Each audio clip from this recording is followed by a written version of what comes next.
have between 6,000 to 8,000 new apartments, let's say 20 years from now, which will really be a major force. And the whole key to why we're here is the station, railway station that you just passed. That's the key to everything, and the closer to Denmark and to the airport.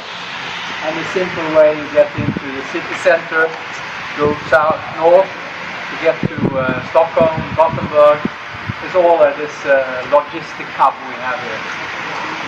And the whole, this project that we have is, has been developed since 2008, and we fabricated and built it 12 and 13. And it has been now in full operation for 3.5 years. So since November 2013.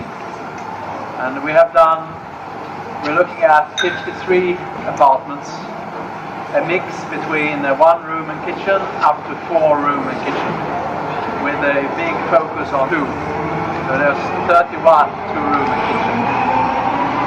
And the price level that we have here is between around 820 euros a month, excluding the water. We charge the water separately, both cold and warm.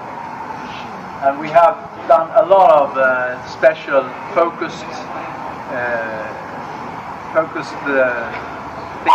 on the environmental area and sustainable solutions. And we have worked in 2 projects. The big one has been an EU project called Build Smart, and that kicked off in 2011, where we have been partners with Skanska of Sweden, with partners of Jackson's previous employer, the Miljöförvaltning of City of Malmö. And we had partners from Bilbao, Spain, partners in Dublin, and EVL, and some other Swedes as well. And where they've helped us to put an extra contribution on some things we have done here. And all the other projects we had have been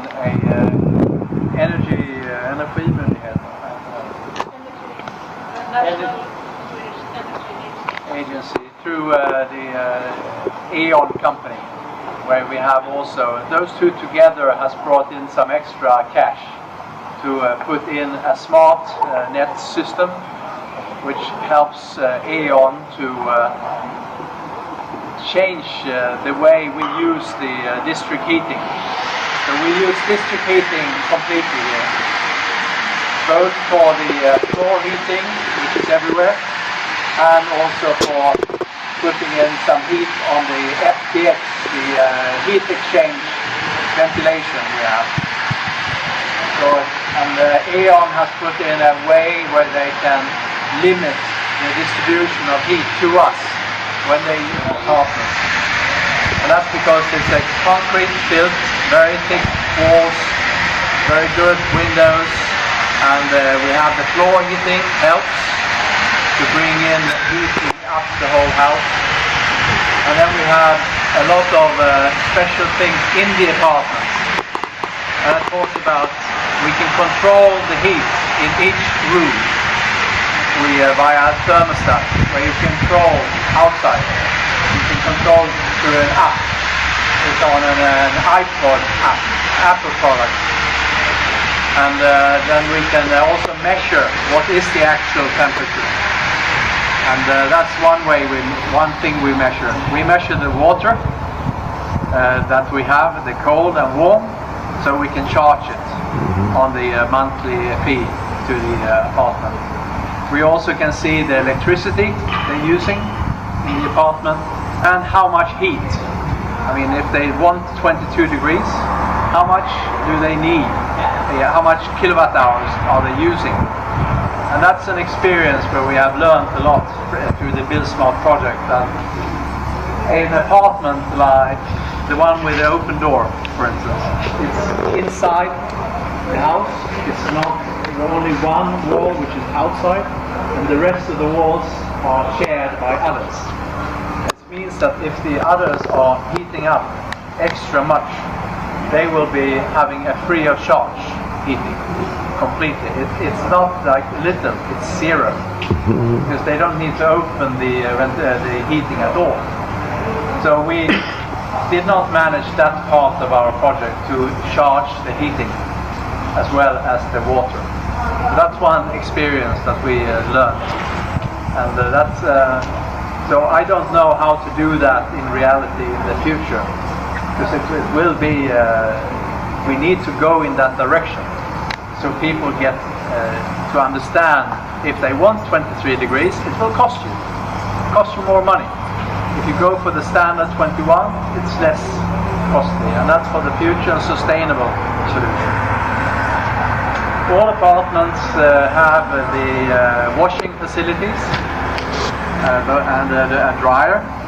They also have a dishwasher in every apartment, also the smallest ones have that.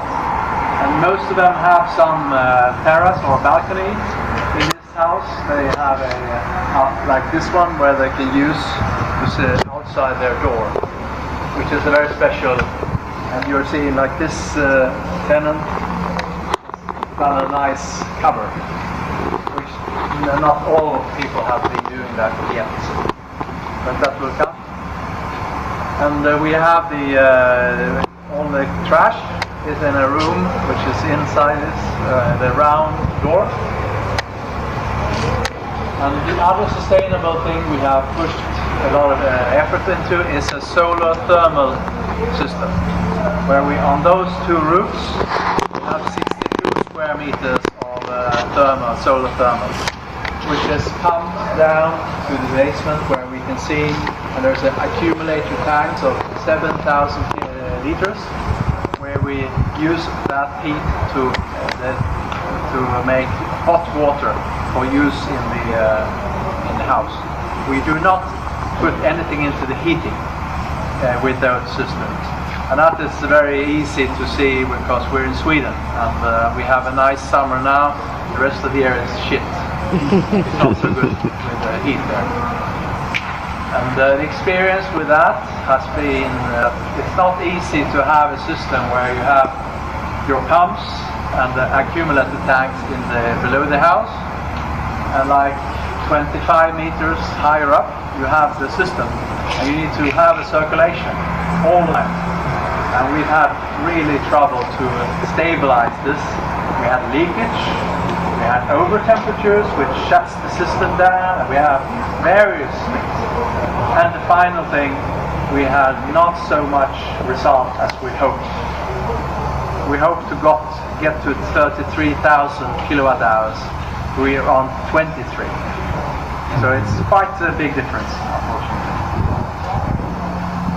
We are getting very close to the project energy usage, which is a low energy use in this house. Totally we are now on 68 kilowatt hours for A temp, which is the square meter above ground, which we have project to go to a little less than 60, but we started on 81, so we're gradually getting down. And an experience with that is that people have a tendency to increase the temperature in the rooms.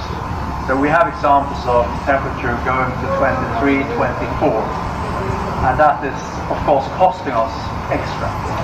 But we have no possibility to limit. There is no function in the iPod app where you can limit. I'm asking for it, but I haven't got it yet. In Sweden there is a rule that we should have 21, and that's it. That's what we should offer. And of course if they have 23 and 24, it's not so sustainable for the long term. But that's how it is in this place.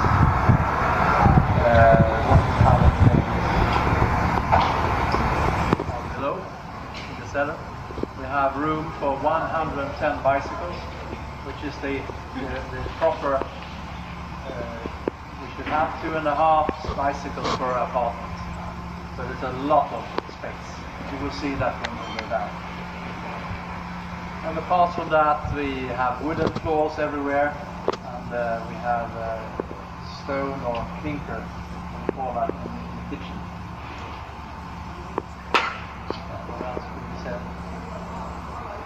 who lives here? It's a big mix. It can be any one of you. There is all range of ages and families with small kids, teenagers, couples, middle age, and we have some retired people as well. So there is really no group which is more than others. Where we thought in the beginning when we did this development that it was these people because it's great. But then suddenly 2008 came, big problems, and the moving of people to Sweden stopped and they moved back. And it has increased on the other back again, but not at all in the level we saw 2005, 6, 7. It was a lot. Because the price here is much lower than in Copenhagen. Now the difference is not so big anymore. They had a big price since 2008 where they knocked off the prices maybe 30 or 40% in the property market, where of course they could afford to stay there, and someone they couldn't move because they couldn't sell anything. They were really stuck. The whole area is a lot of rentals like this. When we rent, a group, they own in a group, own their apartments.